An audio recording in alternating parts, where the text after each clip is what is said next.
Welcome to the Great Detectives of Old Time Radio. From Boise, Idaho, this is your host, Adam Graham. If you've got a comment, email it to me, box13@greatdetectives.net. Be sure to cast your vote for the show on Podcast Alley, podcastalley.greatdetectives.net. And become one of our friends on Facebook, facebook.com/radiodetectives.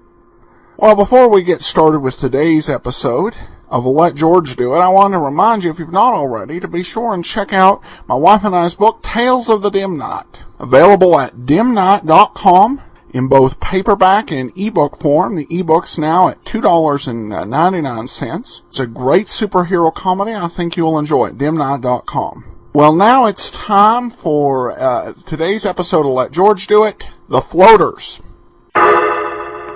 Personal notice, danger's my stock and trade. If the job's too tough for you to handle, you got a job for me, George Valentine. Write full details.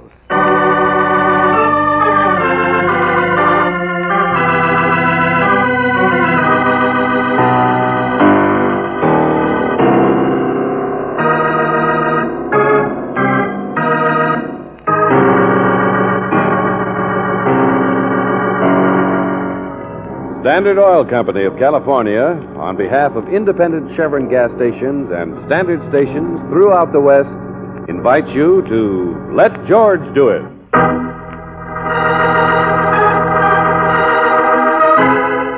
The Floaters, another adventure of George Valentine.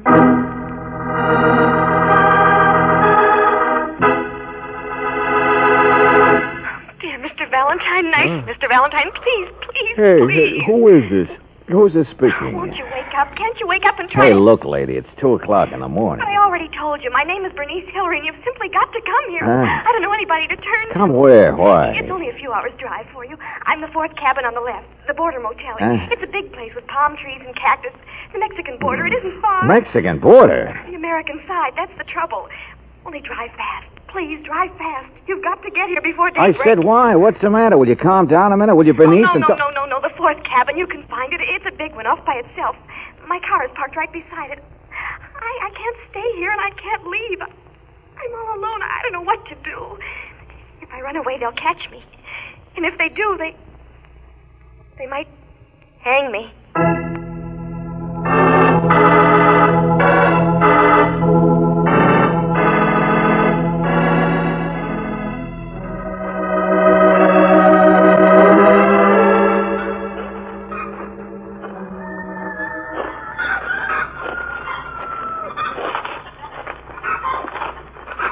It wasn't much of a drive.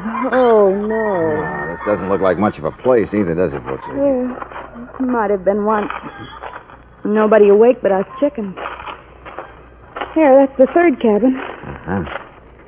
Yeah, the motel's all run down. Yeah. Business on the border must be slacking off. Hey, wait a minute. Here's her car.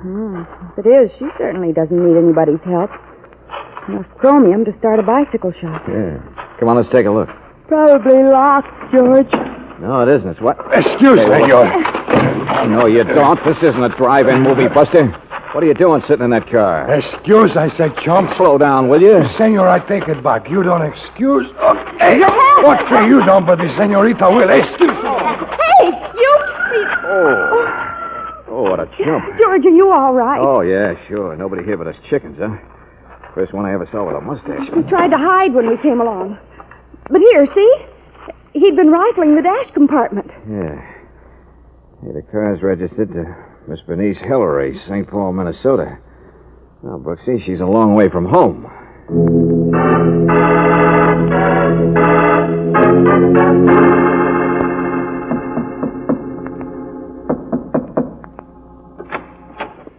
Mr. Valentine? Miss Brooks, that's right. Yeah. You're Bernice, aren't you? Mm-hmm. Come in. Okay. Now, Now, would you please... You got here before sunrise, didn't you? Dawn's just coming, isn't it? Hey, what's going George, on? she's hysterical. No, I'm not. I'm just sorry I made you go to all this trouble. Coming down here for nothing. For nothing? Well, look, we're here now, Bernice, so what's the story? For better or worse, let's have it. Well, I've only been here about 36 hours. I stopped over to have my car fixed. I'm on my way to Mexico City. That's where my best friend lives. She married a man who has a tango band. Oh, it's wonderful if you like that style. I do. People are much more adult down there. Wait a minute. Let's stay in one key, huh? You're a little young, Bernice, to be galloping off down there all alone, aren't you? I'm 21. It's none of your business. I didn't ask you here to discuss... All right. So you're on your way to Mexico. Father know about it? I said it's none of your business, any of it. Come on, get to it. You stopped here, and last night something happened. What? I met the woman last night for the first time. Huh? She's German or mid-European or something. She didn't tell me herself, but the chambermaid did. I was curious. Who is this you're talking about, Bernice? Helga, I think her name is. Not even a citizen. People sneak back and forth here, you know. They never get farther, but they do stay here for a few hours. Well, anyway, she was talking to some friend, I guess. A real sour-looking apple. He coughed a lot. And then one of those immigration men came in the other end of the bar. Well, at least I guess that's what it was. Anyway, she asked me if they could bring their drinks over to my cabin. She and the man, I mean. So they slipped out. Well, I didn't even come over here until hours later. I had to pick up my car at the garage. You're wasting a lot of words. Are there 2 rooms in this place? Mr. Valentine, I started to go to bed in here. I'd forgotten all about those 2. No, wait a minute. Other rooms through here, I guess, huh? No, wait, please. I didn't have anything to do with it. Not anything. I just opened the door. I'll look for myself, thanks. I catch on fast. But I see what you mean. They're both dead.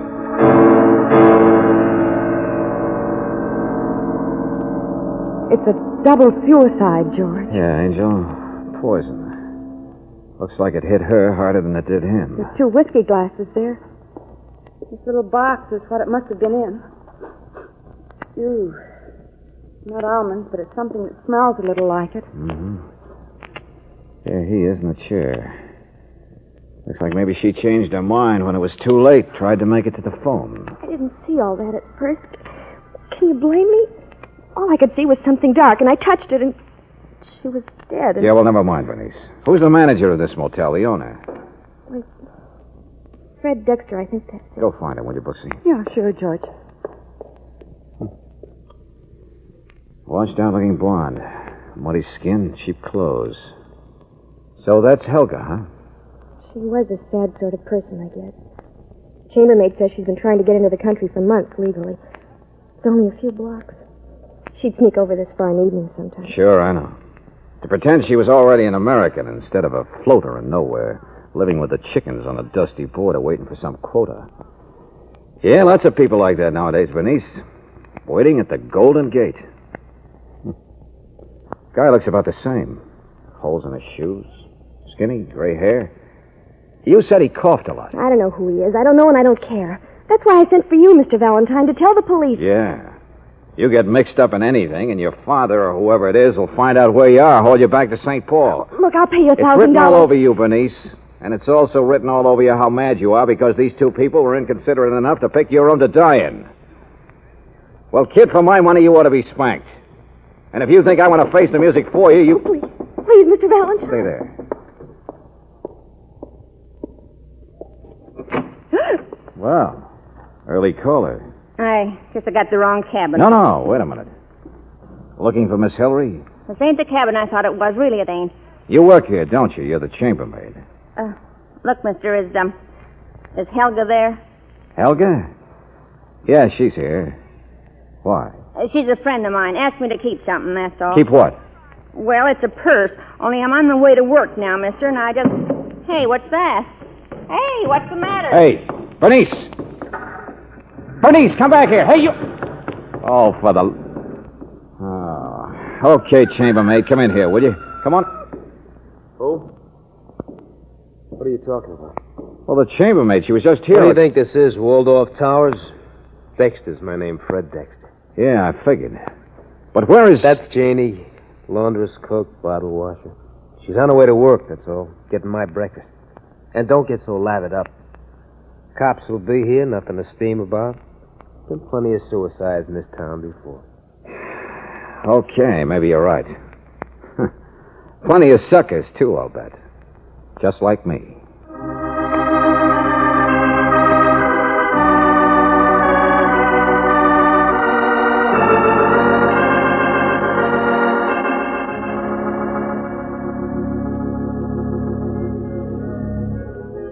Well, we call the police, Mr. Valentine. Now we'll just wait. What about this guy who coughed? Who was he? He and that Helga dame, birds of a feather. Nothing to live for, and they flock together. It's easier to drink your last toast if there's somebody with you to keep your courage up. He never would have been admitted, made the quota, so why not? Yeah, but I said, what about him? Who was he? You're stubborn. Why don't you leave well enough alone? That's what the people do down here. That crazy dame who skipped out on a bill, Bernice Hillary, forget her. You can't get far. If they do find her, there's nothing to say. It's a closed case. Buster, for the 10th time. I'm just passing some advice. The guy who coughed, I don't even know his name. Seen him a number of times the past few years. He was an American citizen, wasn't he? Oh, sure. But he was sick, broke. Lived on sleeping pills, whiskey, and dreams. Always been that way. A border case. Came here to get rich and didn't. There's a lot of money floating back and forth, you know, if you're smart enough to latch on to something.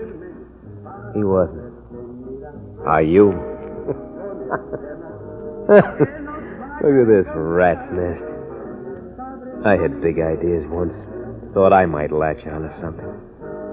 Oh, Okay, that Mexican mustache who hit me. How about him? I never saw him in my life. Okay, then this woman Janie who works for you. She's fat, reads movie magazines. I know what she's like. I just want to know where she lives. You mean a room? Where is it? How should I know? In town someplace. Why? You want a date? I'm going to do a little floating around myself, Buster. Maybe I can latch you onto something.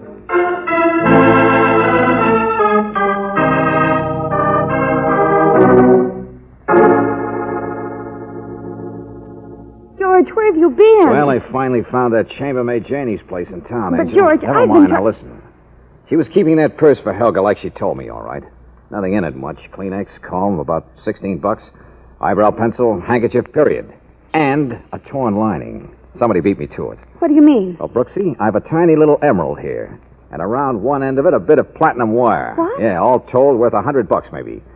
But this is something jarred loose from something bigger when it was jerked out. A brooch, maybe. A what? Something worth plenty. You get it?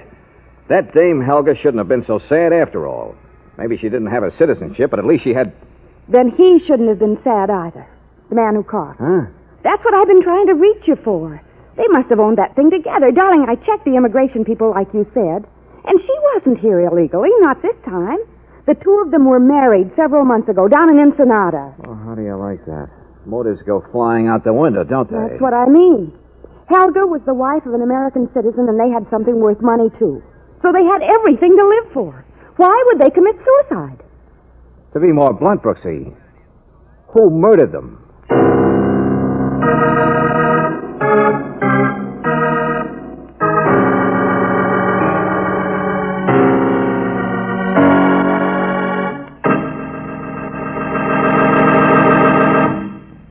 We'll return to tonight's adventure of George Valentine in just a moment. People are sensitive to seasonal changes, that's for sure. But you know that the gasoline in your car is also sensitive to seasonal changes? You bet it is. And that's why Chevron Supreme gasoline is climate tailored to each different altitude and temperature zone. This scientific tailoring is based on year-round weather reports from all over the West. Today, tomorrow, any day in the year, depend on Chevron Supreme to get the best out of your car wherever you drive.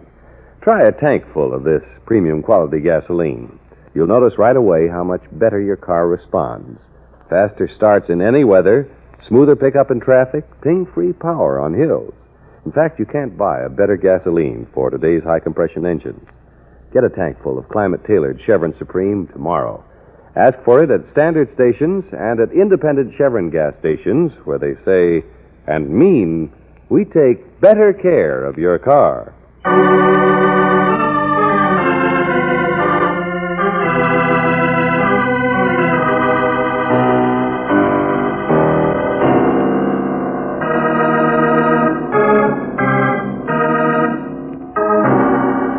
And now, back back to tonight's adventure of George Valentine. The border between countries that collects the floaters from both sides like flies in dust against a screen. Only some of them don't get away. Like the mid-European Helga and the sad man who coughed. Yes, the couple who at first you thought had entered into a suicide pact, only now you realize they were both murdered. And right in the motel cabin of your client, Bernice Hillary, who has since disappeared. Only who committed murder and why? Look, mister, I told you the truth, didn't I? Why should I lie? I don't know, Janie. Why should you? But sure I knew they was married. Helga and that mopey-looking thing, but what of it? She's been married before. I don't see what she's seen in the guy anyway. Did you tell the police you knew? No, I didn't. Why not? Why should I? So they didn't ask me.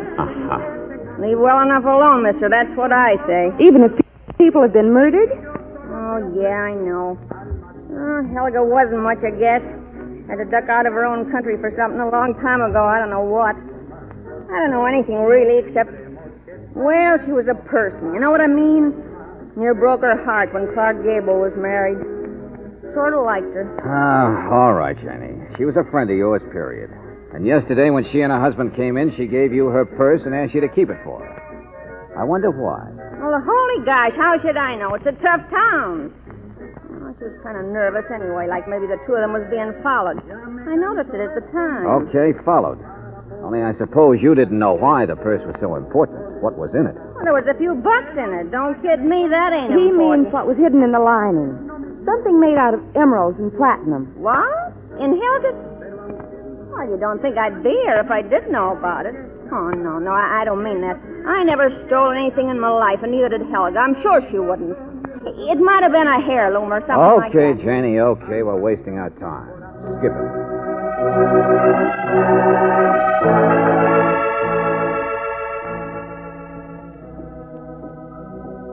Well, George, what are you going to tell the police?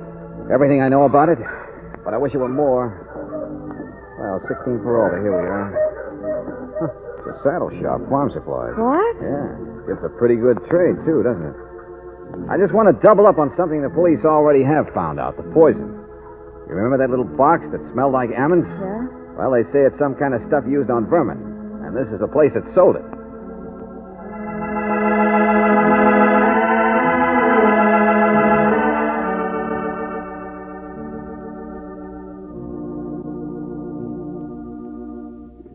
I told the police, Mr. Valentine.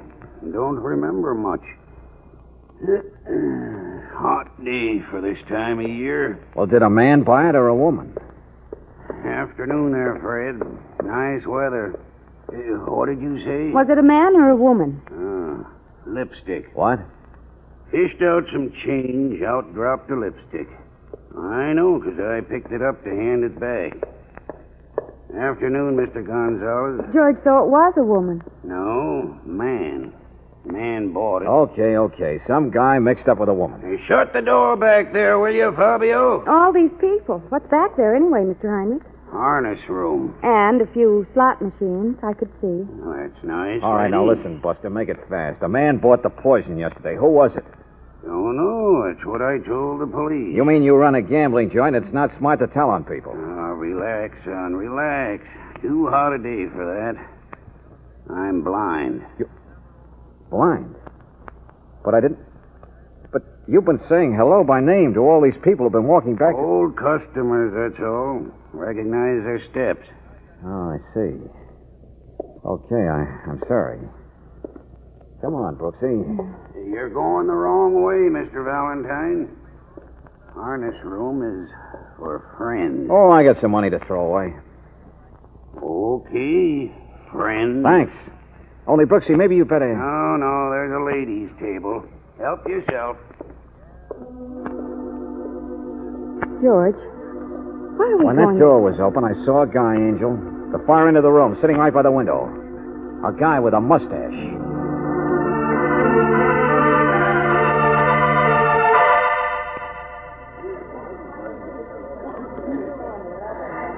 Hello, chum. Huh?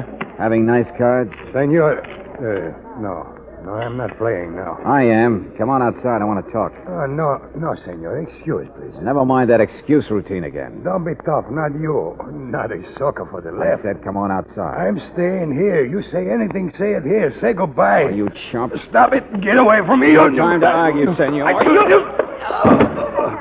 Take it easy. Just a friendly little spat, folks. That's all.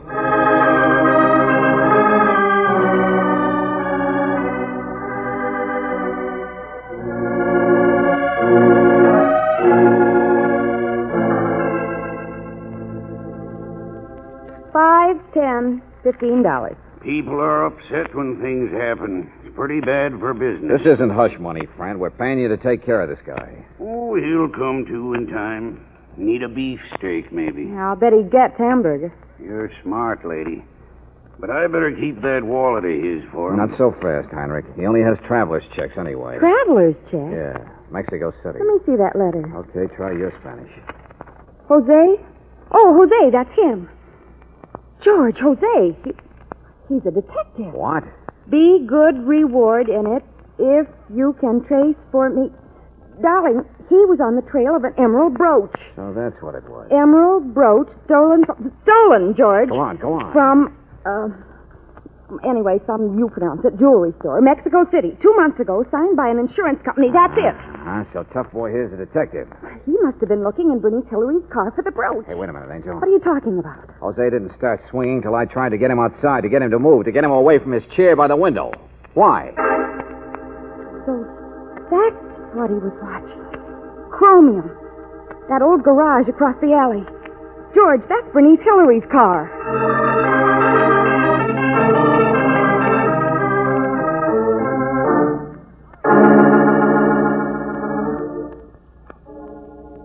George, how long are we going to wait here? Well, it's a nice, comfortable car, isn't it, Brooksie? But it's dark already. We should tell the police. Oh, well, a border's a funny place. Collects the strays from both sides. Everybody looking for a little excitement or some easy money. Turning into floaters. No, George, really, I don't... Listen. Out in the alley. You hear that? Key. Yeah, but you don't need them for the garage. No, somebody's got them for the car. Now stay there in the seat. Duck down. All right. Do what I told you. They can't see me in the shadows.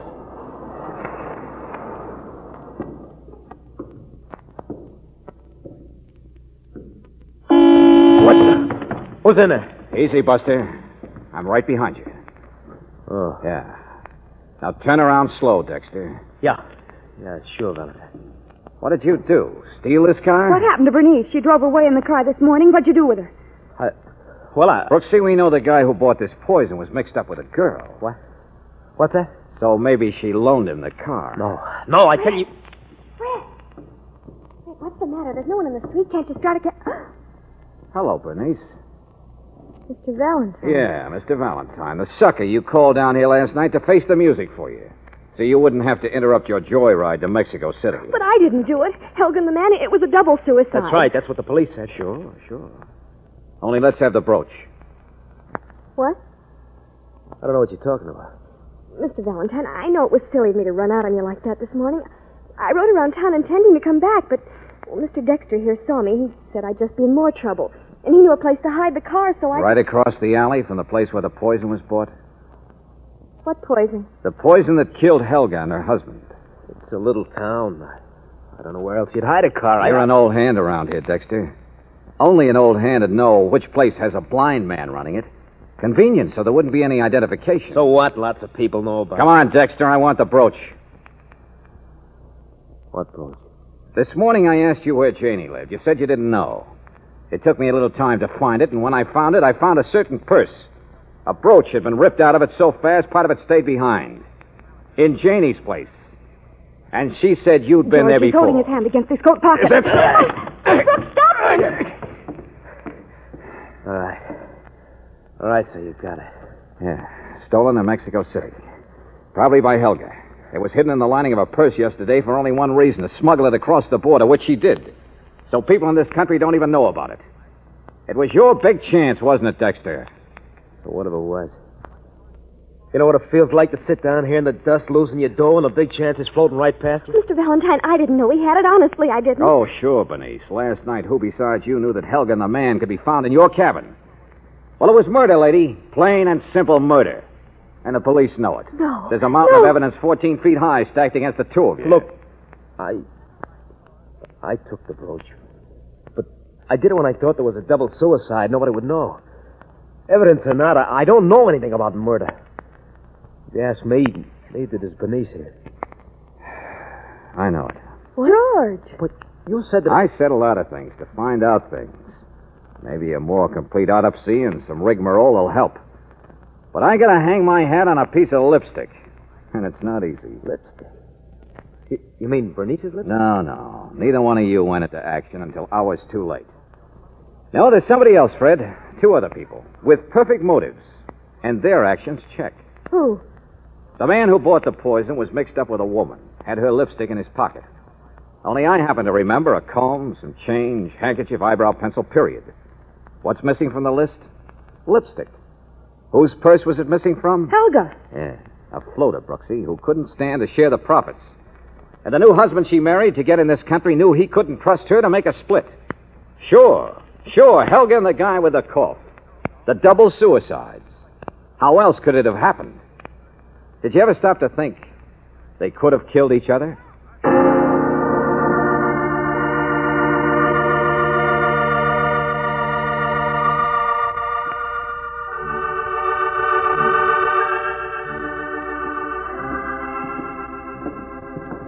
A double murder. Timed so perfectly it looked like a double suicide. The gingham dog and the calico cat. Yeah, the husband was filled up with his own sleeping pills. Helga must have fed them to him earlier in the bar. Then she borrowed Bernice's room so he'd have a nice place to die in without being able to yell for help. And that gave him a chance to use the poison he bought from the blind Mr. Heinrich. Mm-hmm. Helga didn't marry that guy for love. She did it cold-bloodedly to buy herself a ticket into the United States where she could safely dispose of the brooch. And to get the man to do it, she must have had to offer the poor groom a 50-50 split. Poor groom? Huh. Neither one of them was the kind who could take half of anything, and they both knew it. So the minute they were safely past immigration, bang. Only instead of a bang, they picked the obvious method down here. The one either one might have got away with. Poison suicide by just another floater. The border. The sad part of the world. George, I wonder if Bernice and Fred Dexter will ever wake up to what their lives are really for. I think they've already started, Angel. Here's the car. You have the key? Mm-hmm, in my pocket. Look out, chicken. You know, George, I was awfully impressed with you. The lipstick. Noticing a clue like that. You noticing lipstick. Well, I'll tell you a secret. I just realized that clue was no good. But it was perfectly obvious Helga had just given it to her husband. Well, now, look, any man should have realized. Here, look. Look what was in my pocket.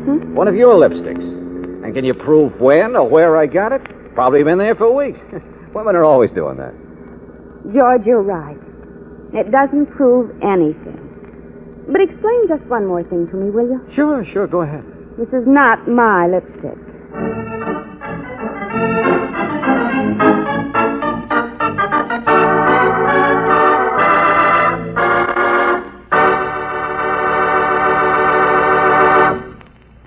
Like a rolling stone, a rolling wheel bearing gathers no moss. But when your car has gone 5,000 miles, you can be sure the wheel bearings have been exposed to a lot of grime, moisture, and road dirt. And dry bearings that need repacking are in danger of being ground to pieces by the weight of your car, to say nothing of the uneven tire wear they can cause. So why not play it safe and ask for the protective service offered to you at standard stations and at independent Chevron gas stations. Here, the experts are specially trained to keep your car's wheel bearings in A1 condition. They use only RPM wheel bearing grease, a lubricant that's tailor-made to seal out harmful grit, dust, and moisture. A lubricant that won't harden in cold weather, won't melt in hot weather. So, for your own safety and economy, have your wheel bearings repacked every 5,000 miles. Ask for this protective service at independent Chevron gas stations and at standard stations, where they say and mean, we take better care of your car.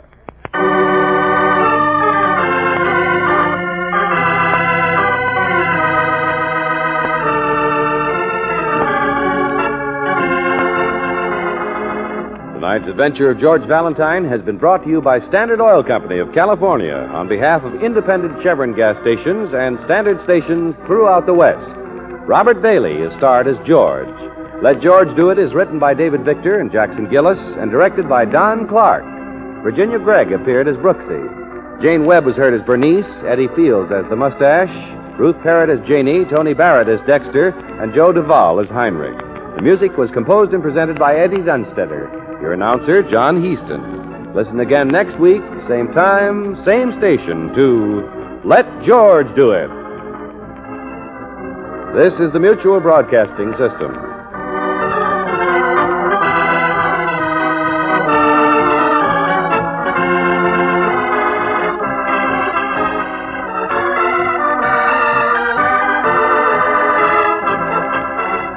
Welcome back. You know, it's episodes like this that talk about goings-on at the Mexican border that kind of points out how long some of these issues that have been in the news actually have been going on in some form or another. I do think George has some explaining to do, but with as many female clients as he gets and suspects and things like that, he should be able to come up with some explanation. But I love the way this twisted and evolved. Really interesting story. Well, we do have a couple listener comments here we'll get to. All right, well, comments from Podcast Alley. Adam Graham is quite the personality. I really enjoy his introductory comments and his post-show analysis. From JM, and this one I've heard about all of your shows except I love all of your shows except for Sherlock Holmes. Never was a fan of him. I love your show and keep up the good work. Well, thanks, Roy. Well, speaking of that, we'll be back tomorrow with Sherlock Holmes. In the meanwhile, send your comments to box13 at greatdetectives.net. Be sure to cast your vote for the show on Podcast Alley, podcastalley.greatdetectives.net. And become one of our friends over on Facebook, facebook.com/radiodetectives. But from Boise, Idaho, this is your host, Adam Graham, signing off.